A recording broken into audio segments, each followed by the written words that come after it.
In the quiet suburb of Willow Creek, there was a house that had been empty for years. Many of the locals whispered about strange things that had happened there, but no one could quite explain the source of the unsettling energy that emanated from the house. But one family, the Williams, decided to move in anyway. They had fallen in love with the old Victorian-style home, despite the warnings of the townsfolk. As the family settled in, they began to notice strange occurrences. Objects would move on their own, doors would creak open in the middle of the night, and footsteps could be heard echoing through the halls when no one else was around. But the most unsettling presence in the house was the shadow. It appeared as a tall, dark figure that seemed to move independently of any light source. It would slink along the walls, darting from one room to the next, and sometimes it would seem to take on a human-like form before dissolving back into the darkness. The Williams family tried to ignore the shadow at first, telling themselves that it was just their imagination.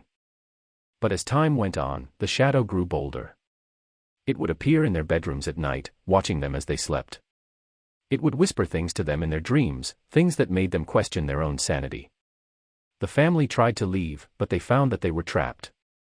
The shadow seemed to have a hold on them, drawing them back to the house no matter how far they ran. And as the shadow's presence grew stronger, the Williams family began to realize the true nature of the evil that lived within the house. It was a force beyond their understanding, a darkness that could not be banished by any means they knew. And so, they remained, trapped in the house with the evil shadow, unsure of what would become of them or how they could ever hope to escape its clutches. Desperate for a solution, the Williams family reached out to a renowned paranormal investigator named Dr. Emily Hayes. Dr. Hayes had a reputation for dealing with the most malevolent and dangerous spirits, and the family hoped that she would be able to help them rid their home of the shadow's presence. When Dr. Hayes arrived, she was immediately struck by the dark energy that permeated the house. She could feel the weight of the shadow's presence, and she knew that she was dealing with a force far beyond what she had encountered before. As she began her investigation, Dr. Hayes noticed that the shadow seemed to avoid certain areas of the house. She hypothesized that there might be some sort of energy or artifact in the house that was holding the shadow in place. With the family's permission, Dr. Hayes began to conduct a series of tests and experiments in the hopes of uncovering the source of the shadow's power. But as she delved deeper into the mystery, Dr. Hayes began to realize that the shadow was not simply a malevolent spirit or entity. It was something far more ancient and powerful, something that she could not hope to comprehend.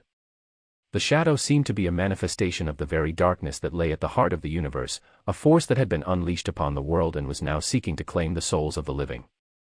Dr. Hayes knew that she was outmatched. She could feel the shadow's power growing stronger with each passing moment, and she realized that she was in grave danger. As she prepared to make her escape, she turned to the Williams family and warned them that they needed to leave the house at once. But the family was unable to leave, trapped by the shadow's power. And so, Dr. Hayes was forced to leave the house alone, haunted by the knowledge that the shadow would continue to prey upon the innocent family that remained trapped within its grasp.